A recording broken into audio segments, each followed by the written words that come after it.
What is up, guys? My name is Harry Rice and welcome back to the channel. Today is another video in 25 Days of Harry. Of course, it is the I want to say this is the 14th of the month. Yes, this is the 14th of the month.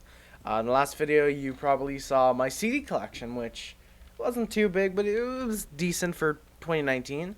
And in today's video, we are going to be starting the top music list. This is, of course, going to be the top 10 favorite Christmas songs of mine. I have my ugly Christmas sweater. I have my Christmas hat. And, yeah, we're going to, I'm going to get right into the list pretty much. Just a second, I have to handle some hockey cards. And, we're done that. So, let's begin the list. Coming in at number 10, and my apologies for the font being so small. This is the only way I could make it fit somehow. Johnny Mathis is beginning to look a lot like Christmas. I almost said the version that I have, which is it's beginning to look a lot like tacos. It's the version I've used for 2 CDs now.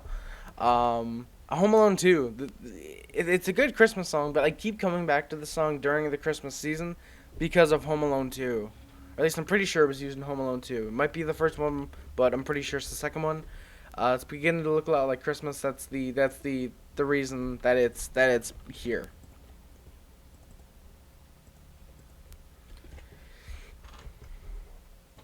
Coming in at number 9 is an unknown artist with "Grandma Got Molested at the Airport." This is, of course, a parody of "Grandma Got Ran Over by a Reindeer," which I would have put the original on here had I not discovered the parody. And it's honestly probably the funniest parody of a Christmas song that I've personally heard. I really enjoy it, no matter how redneck it probably is considered to enjoy these types of songs. Yeah, it's really just a funny Christmas song. And a quick PSA from me: please don't molest grandmas at airports. Just don't molest grandmas at airports and subscribe to me. Coming in at number 8 is Brenda Lee, "Rocking Around the Christmas Tree." I just really like this song. Really, I think it's probably because it's one of those It's probably because it was one of the first Christmas songs I ever actually heard, which is funny because I'm almost positive it was because of LimeWire. I'm pretty sure I downloaded this song accidentally on LimeWire, listened to it a few times, like, oh, I like this song, and I've listened to it ever since. So yeah. "Rocking Around the Christmas Tree," number 8. Coming in at number 7 is Buck Owens' "Santa Looked a Lot Like Daddy." And this is another one of the first Christmas songs I ever heard. This one, it's a really fun song to listen to. Of course, because it's Buck Owens, it does make the top 10. It's not one of the best. It's not top number 1, top 3, or top 5 best, but it's one of the best. Buck Owens, "Santa Looked a Lot Like Daddy." It deserves its spot in the list. Coming in at number 6 is Bobby Helms, "Jingle Bell Rock." This is actually the first Christmas song I ever heard, or I'm pretty sure it was the first. I'm more than positive it was the first. And I know most people would probably do the cliche thing and put, oh, the first song I ever heard as the best. But I'm not doing that. This song has probably been a little overplayed in my opinion, but then again, what Christmas song hasn't been overplayed? Personally, I really enjoy this song, and every Christmas I listen to it at least 2 or 3 times. I would think personally. It also doesn't help that I have it on. It's beginning to look a lot like Tacos 1 and 2, I think. So, yeah, there's kind of that. Number 5 is Randy Travis with "Pretty Paper." And honestly, Randy Travis, for me at least, Randy Travis is avenging last year's top Christmas list where I didn't even have him for some reason. I completely overlooked Randy Travis. So to make up for that on the Christmas list this year, "Pretty Paper" makes the top 5 best Christmas songs, and it's a pretty good one. I think it probably could be listened to any time of the year, but of course most of the time I listen to it during Christmas, during the Christmas season. So Randy Travis with "Pretty Paper" coming in at number 5. Number 4 is Merle Haggard, "If We Make It Through December." And before anyone goes in the comments typing, "Oh, but Harry, if we make it through December isn't a Christmas song," it's my list. You don't like it, go make your own. But as for me, any song that relates to Christmas itself, snow, December, or anything revolving around the time of winter counts as a Christmas song to me. the song, when you look at the lyrics, probably is really depressing if you're in that type of situation. Obviously, Merle wasn't at the time of the song, but if you were, it can be depressing. But me, I just really like it. It's a good song. I like Merle Haggard, so it top 5 for me because I like Merle Haggard and I like the song. So, yeah. And coming in at number 3, we got Elvis Presley with Blue Christmas. I don't think I even really need to justify this pick. I mean, it's the partial king of rock. So, no, I don't need to justify this at all. Just listen to it as soon as you can. If I remembered to do so, I'll have a list in the description. And speaking of, I prematurely put number 2, Chuck Berry, Run Rudolph Run. This Chuck Berry is a guy who can play guitar over a Christmas song and make it sound badass. Run Rudolph Run. Of course, being in the first Home Alone, I'm more than positive it was the first Home Alone. While it can be a little overplayed during the Christmas season, I don't mind this one because it's obviously one of the best Christmas songs ever. Of course, there's been multiple covers recently. Johnny Reed did a cover of it. I don't know if he did a studio version or just a live version. I saw the live version. But Johnny Reed has done a cover of it. A lot of artists have done a cover of Run Rudolph Run.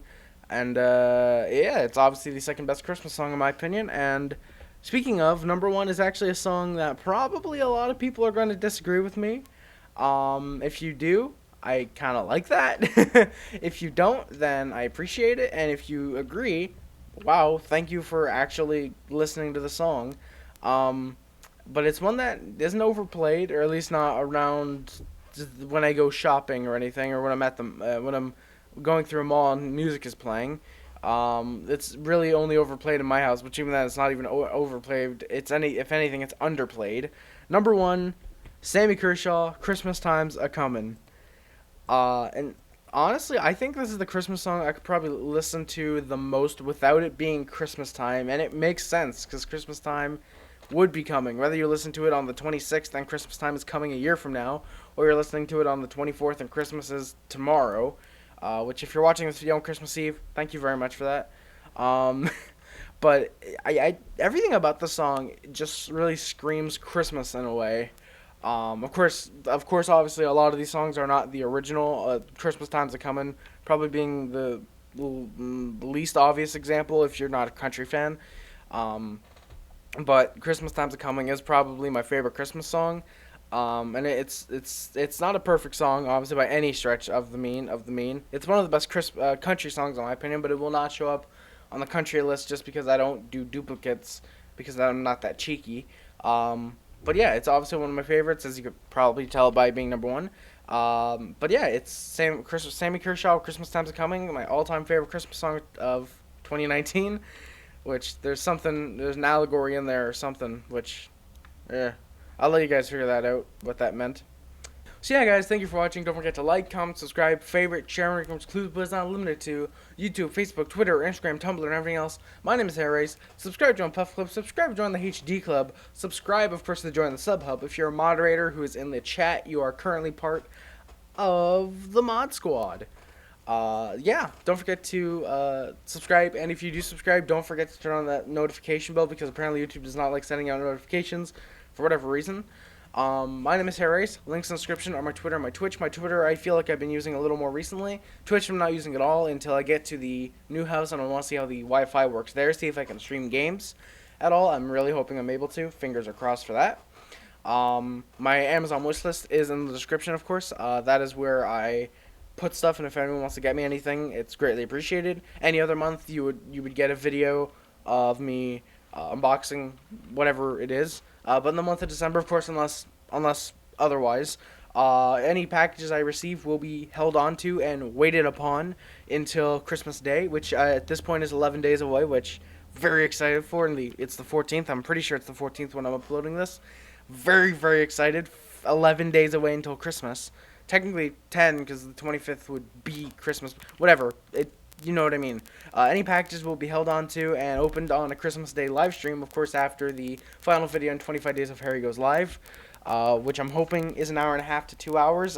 Probably not 3 hours like I originally expected, just because, yeah, there's no way the video I have planned I can make 3 hours unless I just ramble on and on and on and on and on about movies which, spoiler, I've kind of spoiled it at the end of every video or hinted at it, so yeah. But who knows? Maybe I just ramble about movies, and the video itself isn't about movies, but rather it is a movie. Wink, wink, nudge, nudge. And by I mean it's a movie, I mean it's just simply a movie length. And what if it's not actually about movies? Wink, wink, nudge. But anyways, yeah, any packages received in the month of December will be held on to and placed on my Christmas desk. Will be placed on my Christmas desk, open during a Christmas stream on Christmas Day during Christmas December. And yeah, if there's no packages received, it'll just be a fun little live stream. If there are packages received, awesome. It'll be a fun little live stream as well. And yeah, my letterbox is also in the description. That's where I rate and review movies. Most of the time I just rate them. Sometimes I do review them though. But most of the time I just rate them. Like I said, sometimes I do review them. Most recent review is Joker, but spoiler, check out Joker beforehand because my review has spoilers in there.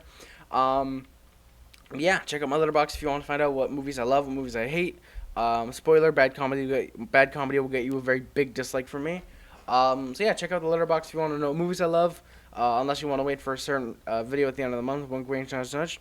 And also in the description below the links is my P.O. box. That's right. Well, it's not my P.O. box, but it's mine in terms of if you want to do anything with it. But yeah, there's my P.O. box is in the description. If you want to send anything my way that isn't on the Amazon wish list, you can do it there. Whether it's a letter and you can't send a letter, because I think you can send like 200 characters max if you ship anything with Amazon. But if you want to write a letter or anything, or you want to send something my way that isn't on the wish list, like say for example the Burger King cup, for whatever reason, if you want to do that. I don't know why Burger King cup is always in my mind today. But if you want to do that, you can do that with the P.O. box. Please don't actually send me a fucking Burger King cup. That I don't want that at all. But yeah, so that's gonna do it, guys. My name is Harris. Thank you guys so much for watching. As I've said multiple times in this video, my name is Harris, and I am out. Peace.